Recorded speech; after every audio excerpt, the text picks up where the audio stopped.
आता संजय राऊत यांनी टीका केली। मोदींच्या हस्ते घाईघाईने पुतळ्याचं उद्घाटन झालं। संजय राऊतांनी पंतप्रधानांवर आरोप केले। पुतळा उभारून पुन्हा उद्घाटनासाठी मोदींना बोलवणार। मंत्री दीपक केसरकर यांनी आता राऊतांना उत्तर दिले। मोदींच्या हस्ते घाईघाईने पुतळ्याचं उद्घाटन करायचं होतं असा आरोप खरं तर संजय राऊत यांनी केला। सोबतच त्यांनी अनेक आरोप पंतप्रधानांवर केले। दरम्यान पुतळा उभारून पुन्हा उद्घाटनासाठी मोदींनाच बोलावणार असं उत्तर आता दीपक केसरकरांनी दिलं।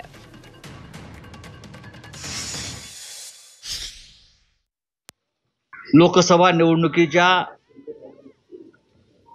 मतांचा विचार करता इतक्या घाईने उद्घाटन केलं की त्यांना सांगण्यात आलं होतं या फडणवीस, मिंधे आणि अजित पवारांच्या सरकारला की इतक्या घाईने तुम्ही या पुतळ्याचं अनावरण करू नका। तरीही घाईघाईने त्यांनी पुतळ्याचं अनावरण केलं। बोलणारे काम करत नाही आणि काम करणारे बोलत नाही। आम्ही काम करून दाखवू, अतिशय भव्य असा पुतळा उभारून दाखवू।